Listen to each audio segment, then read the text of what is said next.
Good morning students. बच्चों, आशा है कि आप सब घर पर स्वस्थ एवं सुरक्षित होंगे।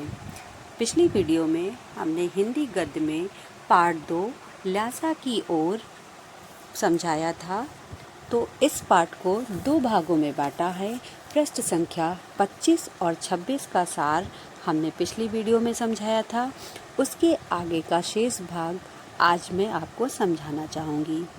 तो यह पाठ राहुल जी की प्रथम तिब्बत यात्रा से लिया गया है, जो उन्होंने सन 1929 और 30 में नेपाल के रास्ते से की थी। उस समय भारतीयों को तिब्बत यात्रा की अनुमति नहीं थी, इसलिए उन्होंने यह यात्रा एक भिखमंगे वेश में की थी। इसमें तिब्बत की राजधानी ल्हासा की ओर जाने वाले कठिन रास्तों का वर्णन उन्होंने बहुत ही रोचक शैली में किया है।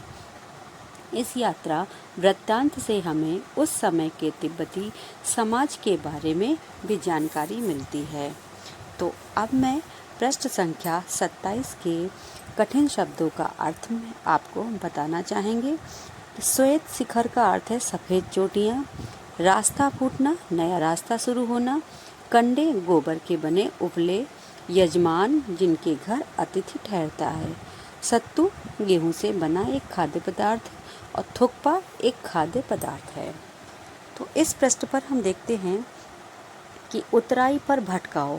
कल हमने पढ़ा था कि भेटे की तरफ वाले पहाड़ बिल्कुल ही नंगे थे, ना वहाँ बर्फ थी ना हरियाली थी। यानी ऊंचे स्थान पर डाढ़े के देवता का स्थान था, जिसे पत्थरों, सींगों तथा रंग बिरंगी झाड़ियों से सजाया गया था।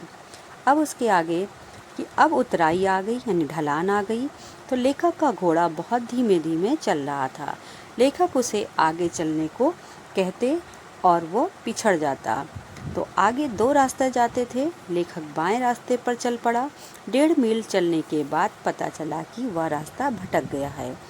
वह फिर से वापस आया। शाम के 4-5 बज गए। सुमति उसका इंतजार कर रहा था। वह गुस्से में था। वह मंगोल तो था ही।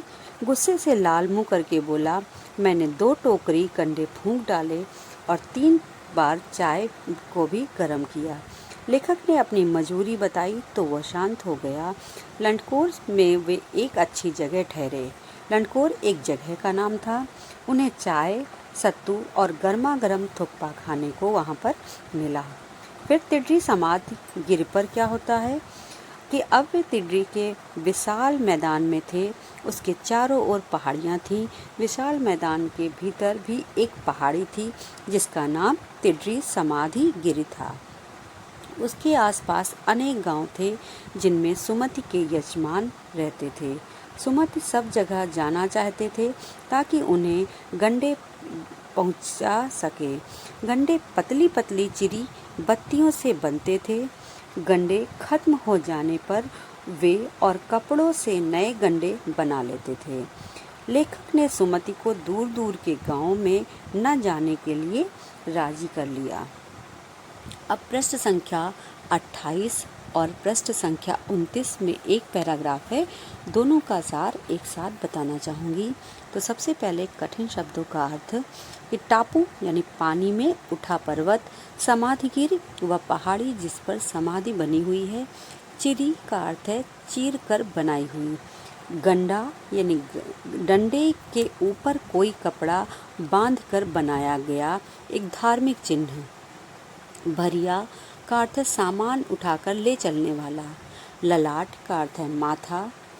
बर्फ होना यानी बर्फ जैसा ठंडा होना। जागीरदार जागीरों के मालिक। बेगार बिना मेहनताना लिए काम करने वाला मजदूर। भिक्षु जो बौद्ध अनुयायी होते हैं। भेष वेशभूषा या कपड़े। हस्तलिखित हाथ से लिखी हुई। पोथियाँ यानी किताबें।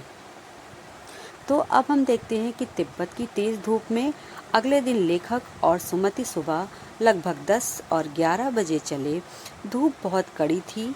2 दिन में 2 बजे धूप के कारण माथा जलता था, तो पीछे का कंधा बर्फ सा ठंडा होता था। धूप से बचने के लिए सिर पर मोटा कपड़ा करना पड़ता था। सर पर ज़्यादा तेज धूप लग रही थी, इसलिए अपने सिर पर एक मोटा सा कपड़ा बांध लिया था। शेखर बिहार में तिब्बत की ज़मीन छोटे बड़े जागीरदारों में बटी है। इन जागीरों का काफ़ी हिस्सा मठों बिहार के हाथ में था।